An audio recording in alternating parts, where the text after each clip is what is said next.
Hello, this is Dr. John Guyman here once again for Gateway to Wellness. And we're here with Jouvent here. And I know I'm going to mispronounce that 10 billion times throughout this, but she is the head over Vidya Yoga. And so we're going to bring her on today, kind of let her introduce herself and kind of explain a little bit. So Jouvent, tell us kind of a little bit more about kind of what got you into yoga. So my first name is Emmanuelle, my last name is Jouvent, but that's all good, don't worry. So in 2008, I got a neck injury, and upon the recommendation of my physical therapist, I started yoga, and then I got better, but I loved it very much, so I kept going. And then I became a teacher 10 years later.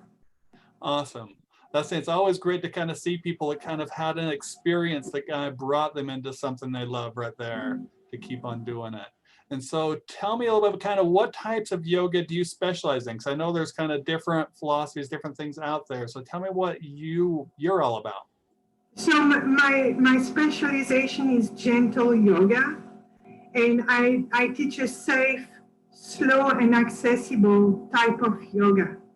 And I think going slowly allows us, first of all, to prevent injuries, but also strengthening. It's counterintuitive, but when you go more slowly, you strengthen.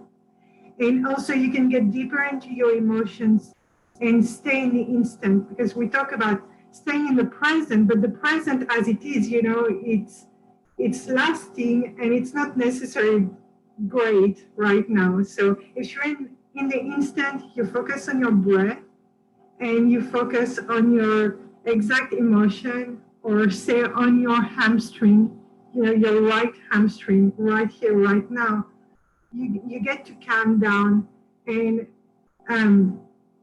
narrow the fluctuations of the mind. That's the definition of yoga. The first sutra is the cessation of the fluctuations of the mind. And then you can do it spiritual and religious the way you want, but it's really what it is. You stay in the instant. Isn't it interesting, kind of, especially with today's world, kind of how much we are not in that instant, in that present right there, where so many people are either worrying about what's going to happen next week, next month, next year, or even going back in the past of what I messed up on in the last while. And so Exactly. How important that is. Yeah, it's the grieving part also. It's like my life is never going to be the same anymore. Maybe I lost a loved one. Maybe I lost my job. Maybe I didn't see my friends enough. It's the trauma of the past, the trauma of the future that is uncertain at best, and the trauma of being confined, because maybe we don't recognize it, but the trauma is there. Where we want. We have to wear a mask. And even if it's our duty as a citizen, it's still difficult. So that makes sense right there. Perfect. All right, so tell me a little more about kind of one thing, explain kind of how movement, especially that slow movement, how that benefits the body, because everybody, especially here, we always think of exercise with having to get out there and get that heart pumping and move as fast as we can.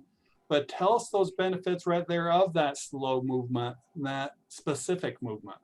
So let's say, one of the classical movements is you do a hip opener. Let's say you're lying on your mat and you've got the legs upright, and you can move your leg, very fast to the right, and you're gonna get benefits in terms of flexibility. But maybe if your SI joints are fragile, you don't want the flexibility, you want the strength. And if you go very slowly, you work against gravity. And if you go very fast, you're just using your momentum to get out of alignment.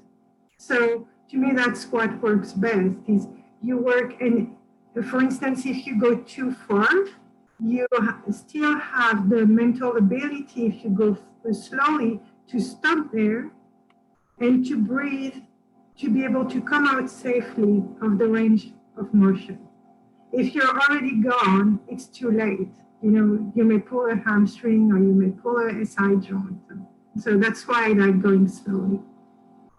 Very that. Working with weights, if you go slowly, because you've got to move your leg. It's heavy. Mhm. It's heavy. You're the best person to know that. So, Very true.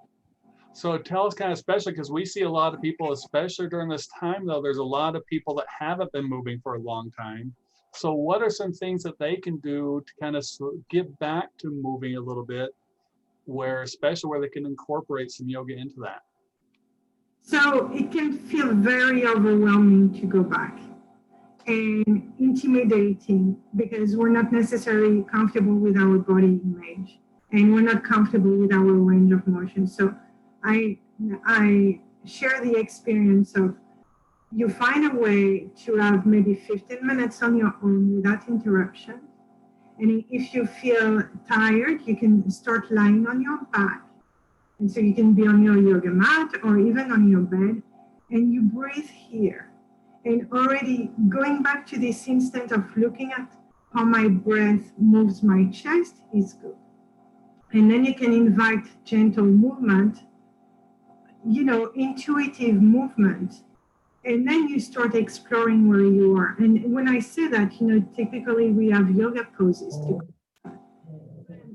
maybe start if you're not flexible today, maybe you can start with a very narrow range of motion and stop as soon as you feel any kind of creak. Like for instance, when you do neck rolls, maybe you're going to have a very narrow range of motion and you feel something in your neck, you stop right there and you breathe and maybe you come out or maybe you keep going, but you have this control.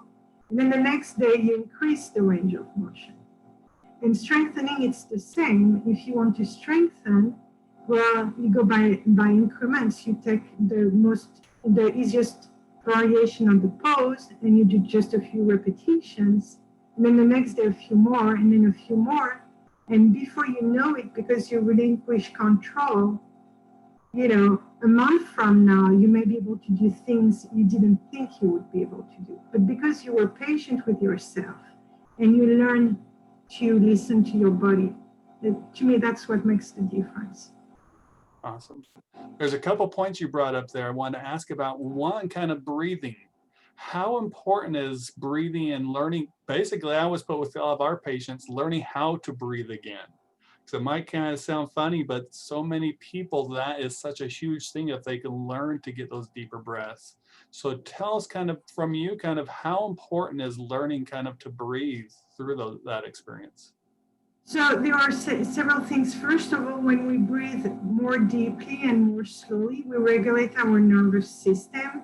Mm-hmm.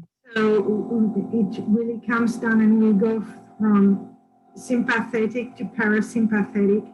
I know it's a reduction of what is happening, but that's what talks to people because it may not be a perfect illustration of what is happening, but we go from fight and flight to rest and digest when we do that.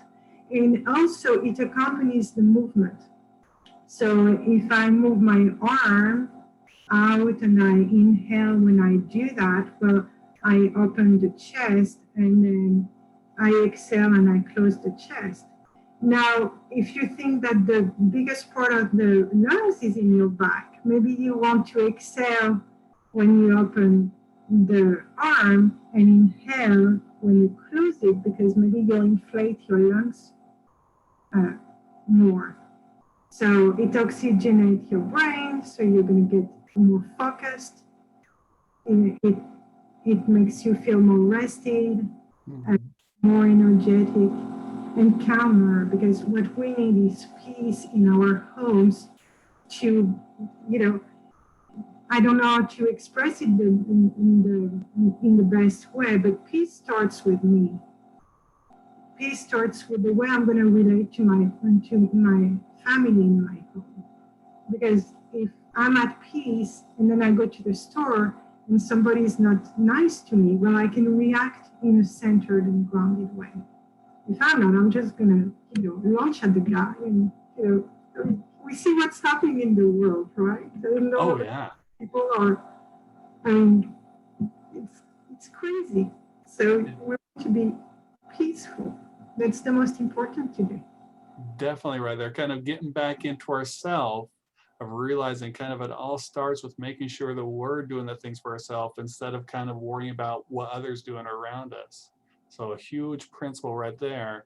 And so tell us, what advice do you have for our community to kind of get healthy and to get back moving? So I share what my grandma taught me, sorry, and she lived to be 98. So she said, avoid excess, keep walking, and do not smoke. And what I'm going to add to that is stay in touch with your friends, even if you're busy, even if you have a family, and keep learning any kind of things. It keeps your brain healthy, it keeps you inspired. It's a form of meditation and it centers you. Awesome. That's some great tips there for us all here that we can all take something from there. And so once again, tell us a little bit more kind of how people can get a hold of you if they want to have any questions or anything they want to work with you. So I sent you my contact information. They can use that. And if they want, they can go to vidyayogatx.com to learn more about me. And there's also videos and infographics and newsletter issues. It's all free. They can sign up for the free newsletter. And really, it shows, with images and videos, what kind of movements you can use. So right here, you don't even have, I'm happy if you're going to hire me to do it private, but if you want to see what you can do in 15 minutes lying on your mat, you can go to my website and learn from that. Awesome. Awesome. And we'll make sure to put that information up here with this video too here for everybody to see. But once again, thank you so much for being on here and the great tips you've given there and the great blessing you are to our community there. It's my pleasure. It was an honor. Thank you. All right. And once again, this is Dr. John here with Gateway to Wellness, and we're helping you to get back to doing what you love. Thank you. Have a great day.